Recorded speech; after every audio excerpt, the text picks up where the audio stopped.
शूर्पणखा की तरफ नजर भी नहीं डाली। अच्छा, क्यों नहीं नजर डाली? शूर्पणखा का अर्थ होता है आसक्ति और सीता का अर्थ होता है भक्ति। तो जहां आसक्ति होती है भगवान वहां नहीं जाते, पर जहां भक्ति होती है ना वहां भगवान स्वतः ही चले जाते हैं। अब भगवान ने सीता की तरफ देखा, सीता की तरफ देख करके शूर्पणखा की बात का उत्तर कर। एक काम करो, देखो हम तो तुमसे विवाह नहीं कर सकते। क्यों? क्योंकि हम तो पहले से ही शादीशुदा है। हाँ, हमारा विवाह हो गया। ये देखो हमारे बगल में हमारी पत्नी बैठी है।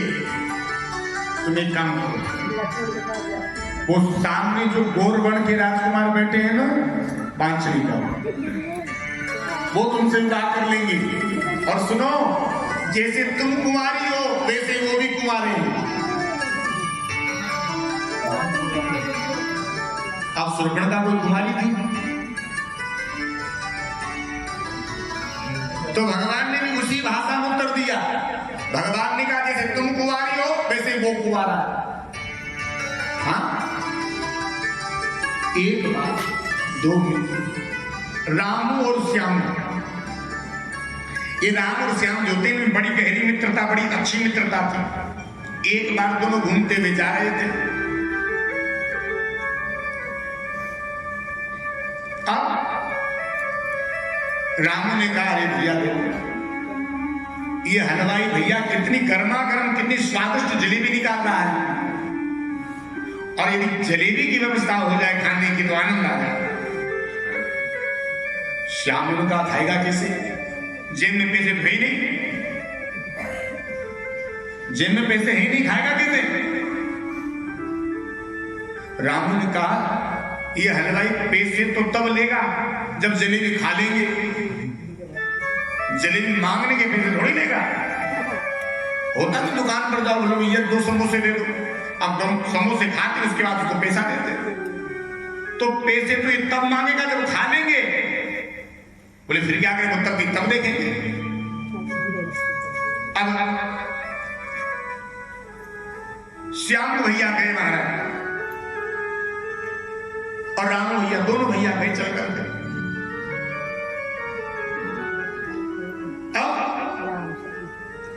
राम ने कहा भैया जलेबी कैसे दी? बोले 10 रुपए पाव। बोले एक काम करो, 1 पाव जलेबी दे दो। हलवाई ने बढ़िया गर्मा गर्म 1 पाव जलेबी राम को दे दी। अब बैठ करके खाने लगा। श्यामू ने सोचा अरे इसने तो अपना काम बना लिया। अब सामने गोरवर्ण के राजकुमार बैठे थे। शूर्पणखा ने कहा सुनो, तुम हमसे विवाह कर दो। लक्ष्मण जी ने कहा तुम हमें जानती हो? बोले नहीं जानती। अच्छा, तो हमारा पता किसने दिया? बोले वो जो सामने बैठे हैं ना, उन्होंने आपके बारे में बताया है। अच्छा, तुम उन्हें जानती हो? बोले नहीं जानती। तो लखनलाल ने कहा सुनो, तुम विवाह तो बाद में करना, लेकिन पहले हमारा परिचय तो ले लो, हम कौन है? अच्छा ठीक है, तुम अपना परिचय दो। लखनलाल अपना परिचय देने लगे। सुंदर सोनू में उन कर घासा,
सुनो मैं उनका दास, मैं उनका दास हूं। अब देखो, दास से यदि विवाह करोगी तो दासी बनना पड़ेगा।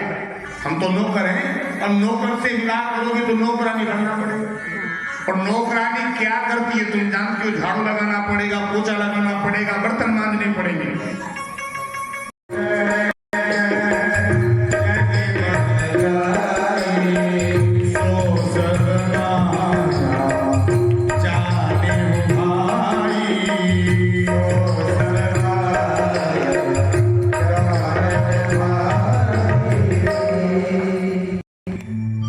भगवान कहने लगे देखो क्या है, मैं और मोर तोड़ते माया।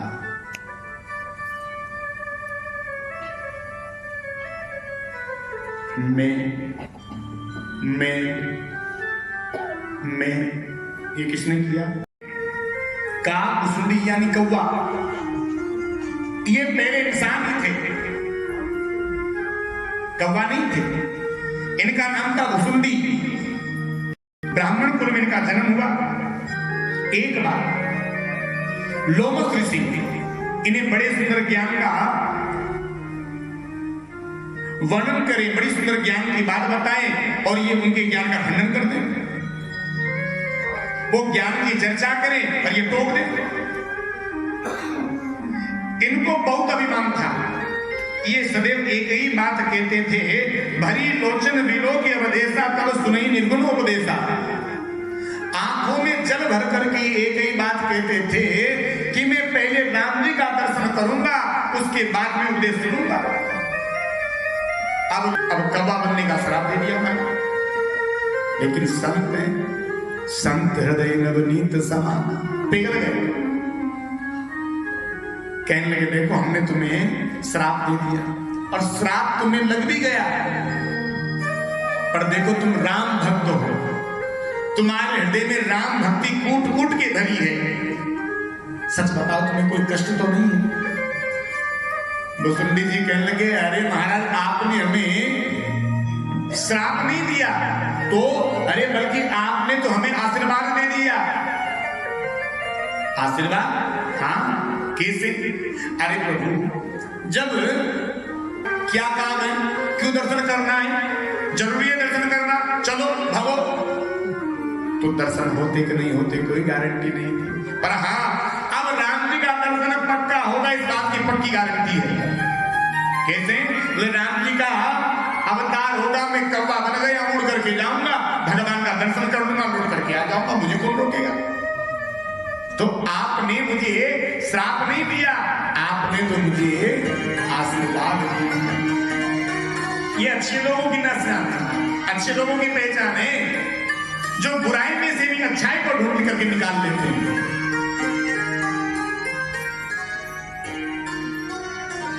कुसुंबी जी ने रो रहे थे बैठे बैठे, मैं वहीं बैठा था। रो काहे रो रहे थे? कह रहे थे मैया हमें भूख लगी है, कुछ खाने को दो। हमने विचार किया, बताओ ये कैसा अन्नदाता है? ये कैसा परमात्मा है जो सबके पेट की सुधा को शांत करने वाला है, पूरे जगत के भंडार भरने वाला है, पूरे संसार को अन्न की व्यवस्था करने वाला है, और यही अन्न के लिए रो रहा है। ये कैसा परमात्मा है? धरी खाए माया नाग वरुद, और गरुड़ जी ने जो माया रूपी नाग थे इनको खाया और भगवान को बंधन से मुक्त किया। अब गरुड़ जी चल करके आ रहे थे, गरुड़ जी के मन में बस यही बैठ गया कि राम भगवान है कि राम इंसान है? नहीं, राम तो ब्रह्म है। फिर गरुड़ जी ने सोचाई दी, राम ब्रह्म है कि बंदे क्यों? बंदे हैं इसका मतलब ये ब्रह्म नहीं हो सकते।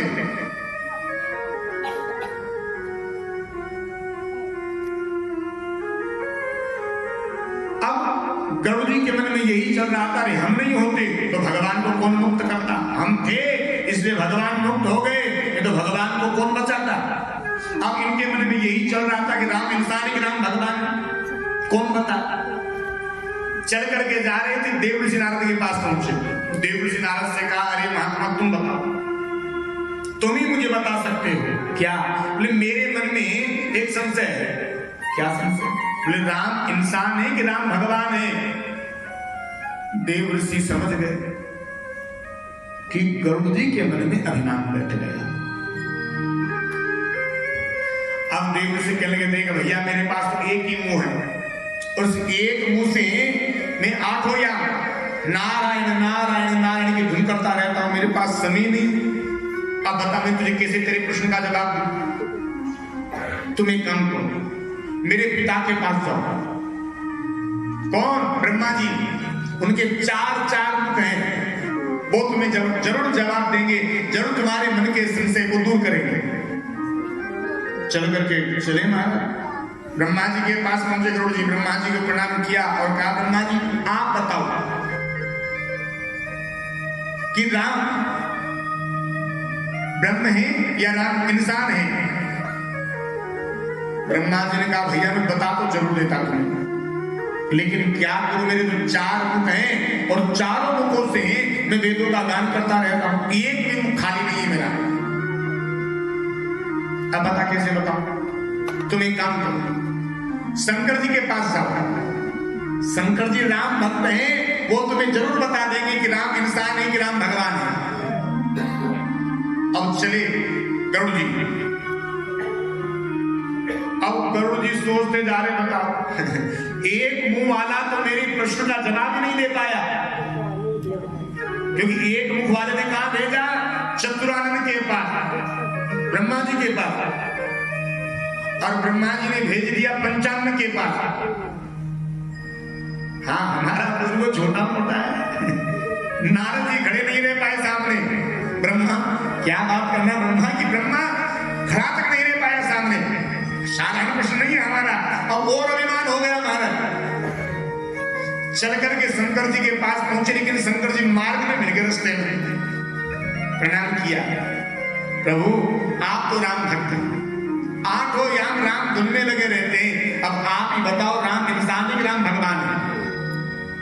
शंकर जी ने कहा, भैया मैं तुम्हें बता तो देता, पर तुम रास्ते में मिले और तुम्हें तुम्हारे प्रश्न का यदि उत्तर लेना था, या तो तुम वहां आते जहां हम रहते हैं, या फिर हम वहां आते जहां तुम रहते हो।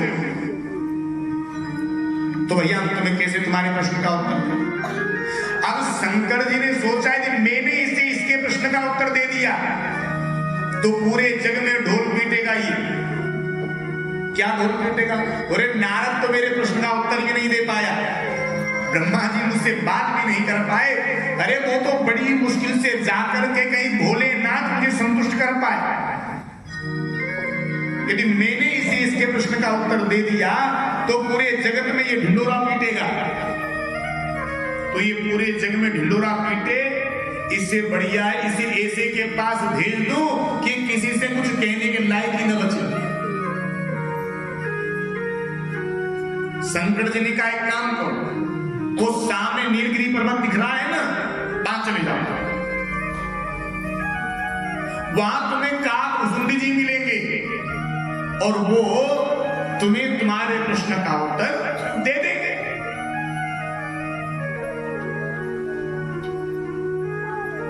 अब गरुड़ जी कहने लगे, प्रभु अब वहां कहीं आप ही दे देते तो ज्यादा बढ़िया रहता है? आप ही बता देते। शंकर जी ने कहा, खग जाने गगही की भाषा, खग जाने गगही की भाषा, आते हुआ गुप्त कविता, आते भगवंता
सीता जी का प्रतिबिंब अग्नि देवता से प्रकट हो गया।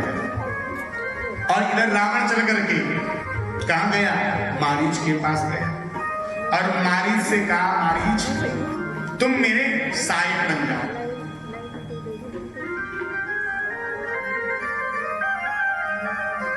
हो कपट मृग तुम छलकारी, हो कपट मृग तुम छलकारी, हो कपट मृग तुम छलकारी, हो कपट मृग तुम छलकारी। जय विधि हरो मान रम नारी, जय विधि हरो मान रम नारी। श्री राम जय राम जय जय राम।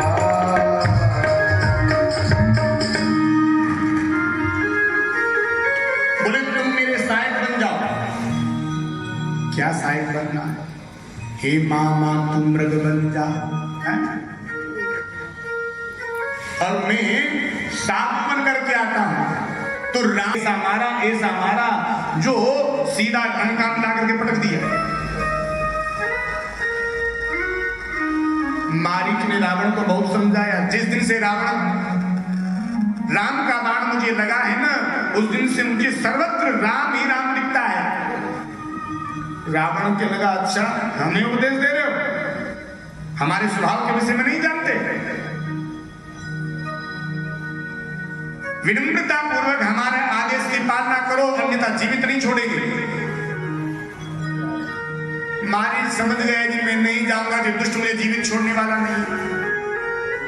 और चल करके गया तो राम के बाणों से पक्का मेरी मृत्यु होनी, पर इस दुष्ट से मरने से तो बढ़िया है, कम से कम भगवान के बाण से मेरी मृत्यु होगी तो मेरी मुक्ति तो हो जाएगी।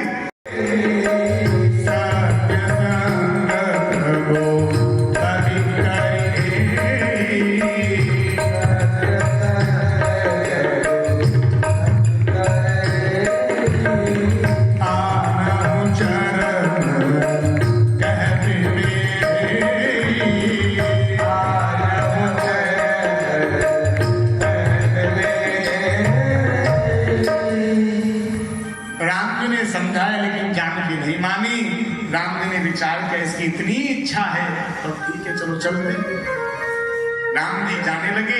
लखनलाल से कहा भैया मैं अभी लौट करके आता हूं, और भैया मैं जब तक लौट करके ना आऊं तब तक तुम यहां से भी जाना मत, जानकी को अकेले छोड़ करके मत जाना। और राम जी यहां से चले गए। दौड़े इस मृग के पीछे, और मृग के पीछे जब दौड़े तो यहां परिस्थिति देखिए, परिस्थिति कैसी बन रही है। ये मृग दौड़ रहा है आगे, देख रहा है पीछे, भाग रहा है आगे, देख रहा है पीछे। राम जी की उस सुंदर छवि को देखते देखते भाग करके जा रहा है। राम जी ने बाण निकाला और जैसे बाण साधा इस मृग के जाकर के जैसे प्राण लगा, इस मृग ने अपना मूल स्वरूप धारण कर लिया और बाण लगते ही चिल्लाया, हाय लखन, हाय लखन। राम जी आए तब तक इसने अपने प्राणों को त्याग दिया।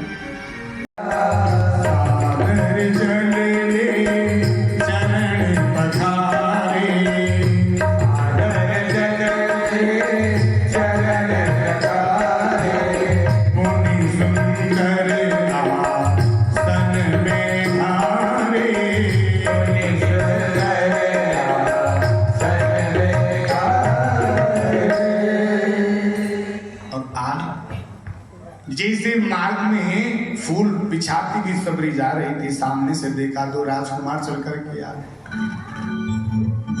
पूछा कौन हो? राम जी ने अपना परिचय दिया। बोले दशरथ नंदन राम और लक्ष्मण है। जैसे सबरी ने सुना नाचने लगी, आज मेरे गुरुदेव की वाणी सत्य हो गई।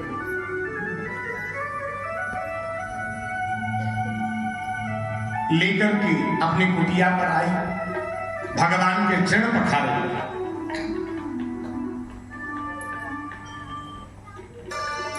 भगवान ने कहा हम माता पिता की आज्ञा को सिरोधार्य करके यहां आए थे।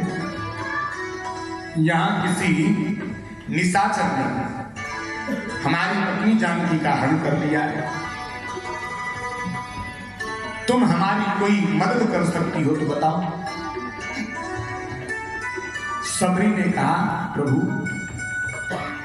मेरे गुरुदेव जब जा रहे थे ना तब मुझसे कह कर गए थे बेटी राम अपनी पत्नी की तलाश में यहां तक पहुंचेंगे और तेरे पास जब अपनी पत्नी की तलाश में आए तो तुम उन्हें सुग्रीव का पता बता देना। तो प्रभु यही पास में ऋषिमुख पर्वत है, उस पर्वत पर सुग्रीव अपने जीवों के साथ रहता है। प्रभु आप पंपा सरोवर की ओर प्रस्थान करें। अपराध विसारे गाया हे रघुनंदन मेरी रक्षा करो मेरी रक्षा करो। रोती हुई जानकी जा रही है। जब जानकी रो रही थी तो पास में ही गिद्धराज जटायु जी लेटे थे। जटायु के बूढ़े कानों में आवाज पड़ी हार रघुनंदन। मानो एकदम से इस बूढ़े शरीर में जान आ गई हो। जटायु कहने के बेटी चिंता मत कर मैं आ रहा हूं। अरे दुष्ट छोड़ बेटी जानकी को। जानकी कहने लगी हाँ लक्ष्मण तुम्हारा नहीं दोषा सो फल पायो की नहीं रोसा। लेकिन तुम्हारा कोई दोष नहीं है। जो मेरी तुम्हारी बात नहीं मानी ना ये उसी का फल है। उसका फल तो मुझे भोगना ही है। और करुण क्रंदन करती हुई जब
राम जय जय राम सिया राम सिया राम जय जय राम राम सिया राम सिया राम जय जय राम सिया राम सिया राम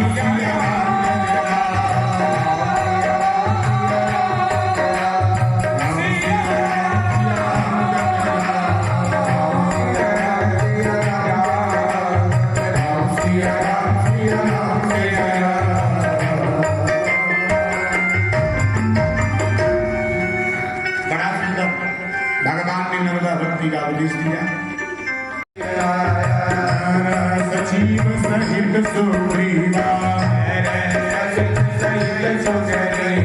आवत देवी अतुल सेवा राम सिया राम जय जय राम सिया राम जय जय राम। आगे गए ऋषिमुख पर्वत और ऋषिमुख पर्वत जब आया, इस ऋषिमुख पर्वत पर सुग्रीव रहता है अपने सचिवों के साथ, और इसमें हनुमान जी भी रहते हैं। ये यहां क्यों रहता है? अपने भाई बाली से छुप करके यहां रहता है। मारने के लिए भेजा है किसी को, तुम जाओ और मालूम करो ये दोनों कौन है। हनुमान जी महाराज ने कहा चिंता मत कीजिए, हम अभी जाते हैं। हनुमान जी महाराज ने ब्राह्मण का रूप बनाया और ब्राह्मण का रूप लेकर के पहुंच गए महाराज राम लक्ष्मण के सामने। को तुम श्यामल गोर शरीरा क्षत्रिय रूप विरंबन वीरा। आप कौन है महाराज? आपका भेष तो सन्यासियों का है, लेकिन आपको क्षत्रिय जान पड़ते हैं क्योंकि आपके हाथों में धनुष्बाण है। प्रभु आप बड़े सुकोमल हैं और ये जंगल बड़े पथरीले हैं, यहाँ की जो भूमि है बड़ी कठोर है और आपके चरण बड़े सुकोमल हैं। प्रभु आपके चरणों में कुछ लग न जाए, आप कौन है? अपना परिचय दो। राम जी ने अपना परिचय देते हुए कहा कौशलेश दशरथ के जाए हम पितु वचन मानी बनाए। हम दशरथ नंदन राम और लक्ष्मण हैं, माता पिता की आज्ञा से हम वन आए हैं, लेकिन किसी निशाचर ने हमारी पत्नी का हरण कर लिया। हम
सभी आप झांकी का भी स्वागत करेंगे।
मुझे नहीं पहचाना। मैं आपका दाता हूँ, दास। भगवान ने कहा हनुमान तुम दुख न, तुम लखन से भी ज्यादा मुझे अपने सचिवों के संग में रहते हैं।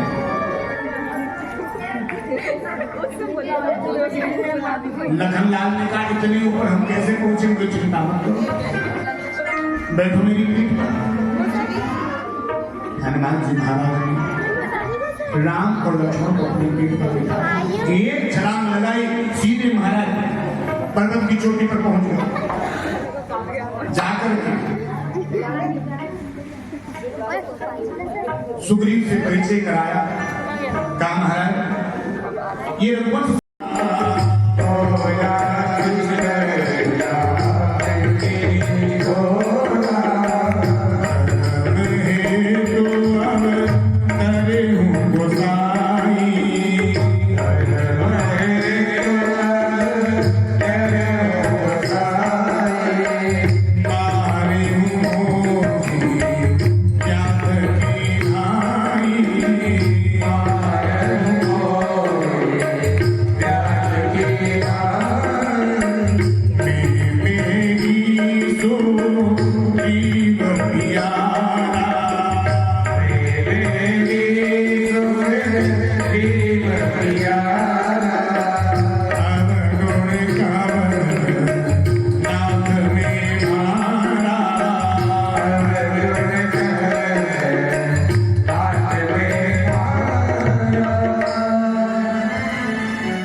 जन्म जन्मांतरों तक आपके नाम का प्रयास करते हैं, लेकिन फिर भी आपका नाम नहीं उन्हें स्मरण हो पाता और मेरे सामने स्वयं आप प्रकट होकर के खड़े हैं।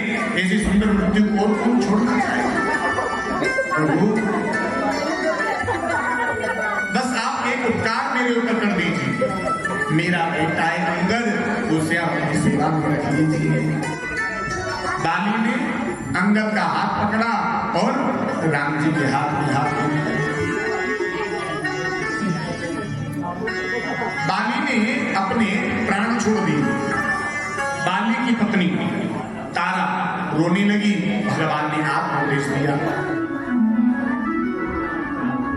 सुग्रीव को राजगद्दी पर बिठाया गया। वर्षा ऋतु प्रारंभ हो गई। भगवान ने कहा अब वर्षा ऋतु प्रारंभ हो गई, तुम राजपाट भोगो। वर्षा ऋतु में भगवान को मां जानकी की बहुत याद आती। वर्षा ऋतु पूरी हुई लेकिन सुग्रीव नहीं आया, और जब सुग्रीव नहीं आया तब राम जी ने लखन से कहा लक्ष्मण देखो वर्षा ऋतु पूर्ण हो गई लेकिन लखन को अभी भी लखन सुग्रीव को हमारी याद भी नहीं आई, तुम जाओ और सुग्रीव को लिवा करके लाओ। इससे पहले हनुमान जी महाराज चले गए और हनुमान जी महाराज ने पूरी राम कथा सुनाई सुग्रीव को। सुग्रीव आया, भगवान के चरणों में गिर पड़ा के लगा प्रभु लोग पास जी नर न बंधावा सो नर तुम समान रघुराया। प्रभु हम अज्ञानी, हम अधम, क्या आपकी शक्ति को पहचान सकते हैं? प्रभु हमें क्षमा कर दीजिए, हम मानते हैं हमसे बहुत बड़ी गलती हो गई, हमसे बहुत बड़ा विलंब हुआ है, लेकिन प्रभु अब कोई विलंब नहीं होगा। उसी समय सुग्रीव ने अपनी सेना को इकट्ठा किया। पदम 18 जूता बंदर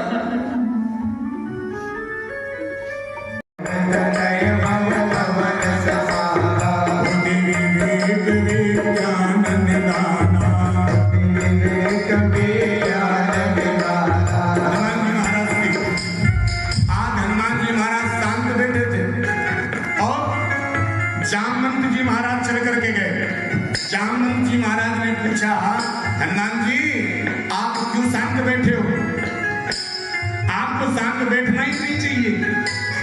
अरे आप कौन है? आप पवन तनय हैं, पवन के समान आपका तेज है, पवन के समान आपका वेग है।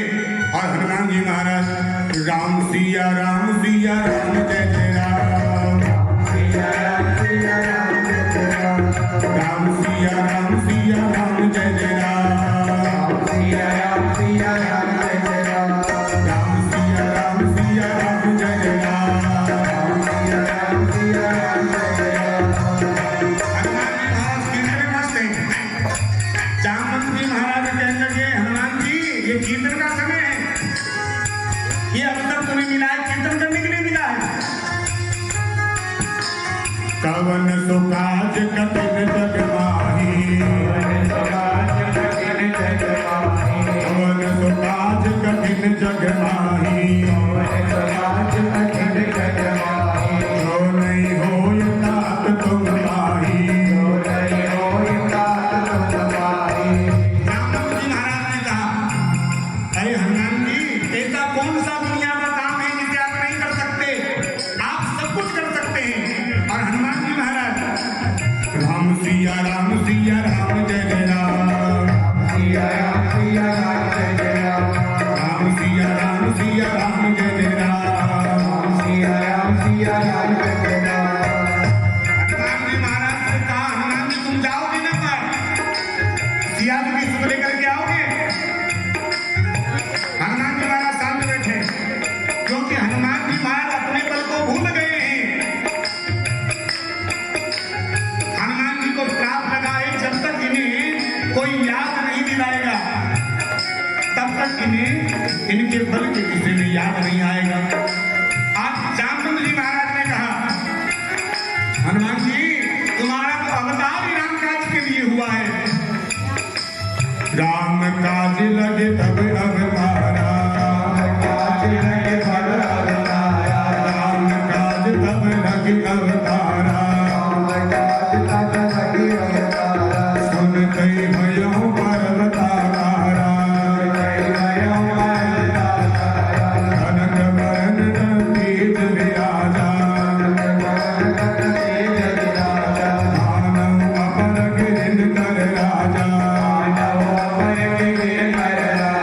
राम सिया राम जय जय राम, राम सिया राम जय जय राम, राम सिया राम जय जय राम, राम सिया राम जय जय राम। आज जामवंत जी महाराज ने कहा हनुमान जी आपका तो अवतार ही राम काज के लिए हुआ है। और जैसे हनुमान जी महाराज ने सुदाम नहीं चाय नहीं, अच्छा तो थोड़ी कॉफी चलेगी, थोड़ा नाश्ता चलेगा, चलता है कि नहीं? भोजन कहाँ है? बोले भोजन ऊपर चल रहा है। अरे भैया तो चाय चल सकती है, कॉफी चल सकती है, भोजन चल सकता है, तो राम जी का बाण तो नहीं चल सकता। तो जैसे राम जी का रघुनाथ जी का अमोघ बाण चलता है भैया, वैसे ही आज हनुमान जी महाराज चले। और हनुमान जी महाराज जब चले एक मुसीबत आई। क्या? आज मेनाक पर्वत प्रकट हो गया। ये लोभ का प्रतीक है। कथा कह रही है संत के रास्ते में लोभ बाधा है। यदि संत लोभ करेगा तो भगवान का भजन नहीं कर पाएगा। मेनाक पर्वत खड़े हुए कहने लगे आप राम कार्य के लिए जा रहे हैं, बड़े वेग से उड़ रहे हैं, बड़ी तेजी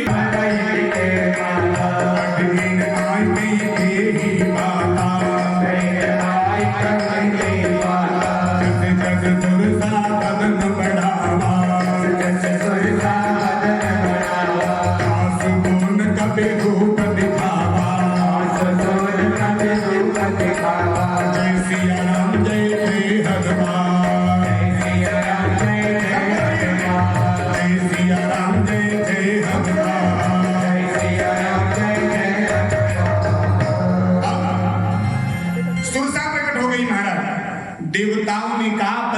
जब देखो इस बार हनुमान जी महाराज की, और ये सुरसा कौन है? ये भोग का प्रतीक बताई गई है। संत के मार्ग में भोग भी एक बाधा है। सुरसा प्रकट हुई, हनुमान जी से कहा जा रहे हो? बोले हम राम काज के लिए जा रहे हैं। बोले राम काज के लिए बाद में जाना, पहले हमें भूख लगी है, हमारी भूख को शांत करो। हनुमान जी ने कहा मैया पहले हम राम कार्य पूरा कर लें, राम कार्य पूरा करने के बाद आपके पास आएंगे और आप अपनी तृष्णा को शांत कर लेना। बोले नहीं नहीं, क्या कारण है तुम आओ? यदि कोई कहीं फंस जाए तो अपने प्राण ऐसे बचाने की कोशिश करता है, एक बार क्षमा कर दो, दोबारा गलती नहीं करेंगे। पहले आप जैसे जैसे सुरसा मां अपना स्वरूप बढ़ाती गई, वैसे वैसे ही महाराज हनुमान जी महाराज अपना स्वरूप बढ़ाते गए, विशाल रूप फाड़ दिया। और उसी समय हनुमान जी महाराज ने क्या किया? अति लघु रूप बबरुष्ट कीना। हनुमान जी महाराज ने छोटा सा रूप धारण किया और सुरसा मैया के मुख में घूम करके वापस आ गए। मैया अब मैं आपका आहार बन गया, अब आप मुझे जाने दें। सुरसा मैया ने आशीर्वाद दिया, तुम शीघ्र ही राम काज करके लौट करके आओ। हनुमान जी महाराज आगे बढ़े। एक मुसीबत और आ गई। निशिचर एक सिंधु मह रही, करी माया नभ के खलगह। एक सिंहिका नाम की राक्षसी रहा करती थी समुद्र में, जो उड़ने वाले पक्षियों को, परछाई को पकड़ लेती, खा जाती थी। हनुमान जी महाराज को पकड़ लिया। हनुमान जी महाराज ने एक मुष्टिका का प्रहार किया, उसका उद्धार कर दिया। हनुमान जी महाराज चले, लंका में पहुंच गए। तुम्हें मैं चोर दिखाई देता हूं? अरे मैं चोर नहीं हूं, मैं तो साधु हूं। चोर तो तेरा लंकापति रावण है, जो चोरी करके लंका में बैठा है। मैं तो चोरी का पता लगाने आया हूं। और जो चोर है उसे तू साधु समझ रही है, और जो साधु है उसे तू चोर समझ रही है। और तू कह रही तेरा आहार ही चोरों का है। हनुमान जी को क्रोध आया, एक मुष्टिका का प्रहार किया हनुमान जी महाराज। और आज लंकनी को खून की उल्टियां होने लगी। थोड़ी देर के बाद जब लंकनी को होश आया, लंकनी कहने लगी, तात मोर अति पुण्य बहुता, नयन राम कर दूता, जब रावण ब्रह्म बन दीना, चलत विरंच कहा कोई चीना,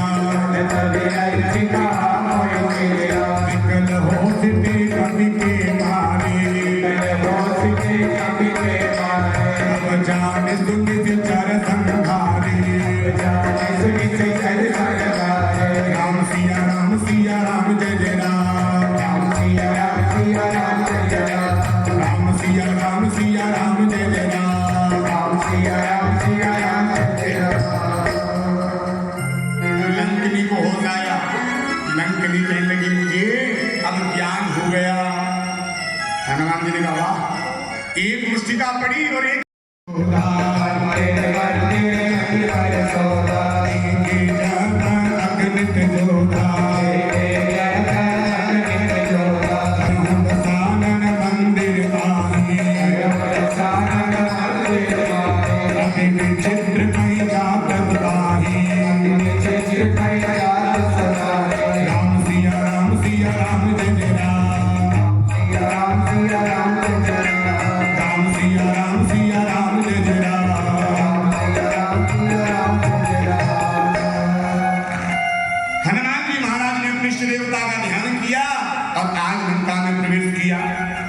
लंका में प्रवेश किया। मंदिर मंदिर प्रतिगण सोधा कथा के लिए हनुमान जी महाराज प्रत्येक मंदिर में गए। किसी ने कहा कि जी महाराज लंका में ये मंदिर कहां से आ गए? अरे यहाँ तो राक्षस रहते हैं, राक्षसों के महल हैं, और राक्षसों के महल को गोसाई भी मंदिर कह रहे हैं। अरे भैया तो राक्षसों के महल ही, पर जहां संत अपना चरण रख दे वो भैया सज्जा घर नहीं, वो घर ही मंदिर के समान बन जाया करता है। इसीलिए लिखा मंदिर मंदिर प्रतिकर सोता गयम प्रसाद मंदिर नाही लंका निष्कर निकर निवासा, यहाँ का सज्जन कर बासा। अरे यहाँ तो सारे सारे राक्षस रहते हैं और देखने में तुम्हें मंदिर लग रहा है और देखने में ऐसा लग रहा है यहाँ कोई सज्जन व्यक्ति वास करता, पर यहाँ कोई सज्जन व्यक्ति किसी का हो सकता है। हनुमान जी महाराज विचार कर ही रहे थे, मन मोह तरक करे कपिलागा, एहि समय भीषण जागा, राम राम तै सुमिरन कीना, हृदय हर्ष कपि सज्जन चीना, राम सिया राम जय जय राम, राम सिया राम सिया राम जय जय राम, राम सिया राम सिया राम जय जय राम, राम सिया राम सिया राम जय जय राम। इतना हनुमान जी विचार कर ही रहे थे, उसी समय विभीषण जी महाराज राम राम राम कहते हुए जाते। जैसे राम राम सुना, हनुमान जी को पक्का भरोसा हो गया कि कोई भगवान का भक्ति होना चाहिए। हनुमान जी महाराज गए, एक भक्त को दुनिया में कहीं भी प्रशंसा नहीं।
संग प्रभु करके ले आए सीता भर के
हनुमान जी महाराज ने बड़ी सुंदर कथा सुनाई।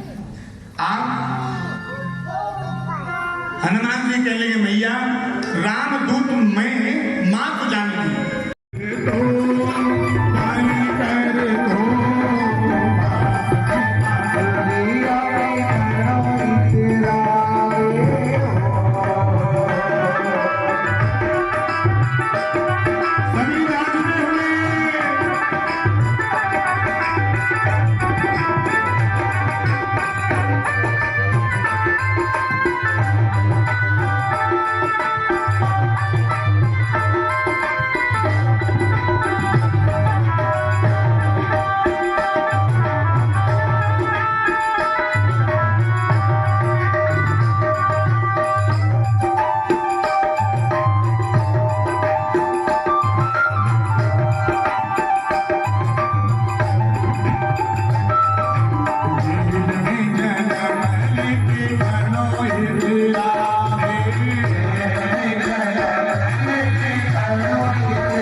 लेकर के भगवान की आरती करते हैं भाव से।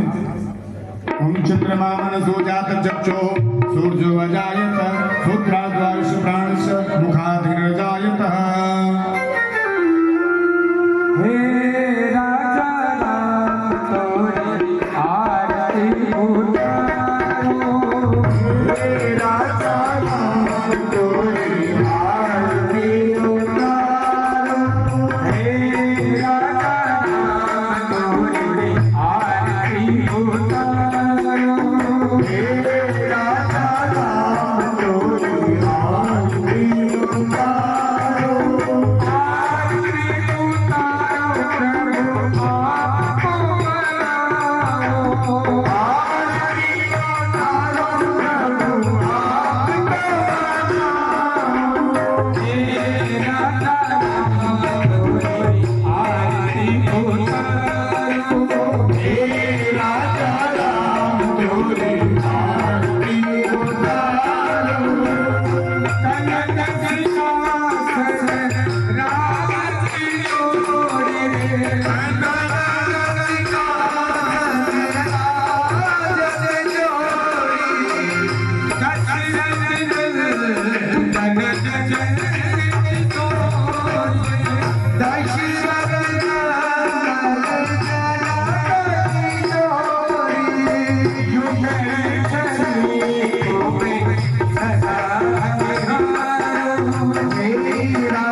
पृथ्वी शांति राग शांति रोगदय शांति वनस्पतय शांति देवाः शांति ब्रह्म शांति सर्वगुण शांति शांतिरेव शांति सामा शांतिरेधि पदमन्त्रपुष्पाञ्जलिम् ॐ जगनेन जगन्मय जन्त देवास्थानि धर्माणि वर्तमान्यासन्ना तेहनाकं वैमानः सचन्त चतुर्पूर्वे साध्याः सन्ति देवा ॐ एकदन्ताय विद्महे वक्रतुण्डाय धीमहि तन्नो दन्ती प्रचोदयात् ॐ कात्यायनी च विद्महे कन्याकुमारी च धीमहि तन्नो देवी प्रचोदयात् ॐ नारायणाय विद्महे वासुदेवाय धीमहि तन्नो विष्णु प्रचोदयात् ॐ महालक्ष्मी च विद्महे विष्णुपत्नी च धीमहि तन्नो लक्ष्मी प्रचोदयात् ॐ तत्पुरुषाय विद्महे महादेवाय धीमहि तन्नो रुद्रः प्रचोदयात् ॐ अञ्जनीनन्दनाय विद्महे पवनपुत्राय धीमहि तन्नो हनुमत् प्रचोदयात् ॐ जनकात्मजाय विद्महे श्रीरामप्रियाय धीमहि तन्नो सीता प्रचोदयात् ॐ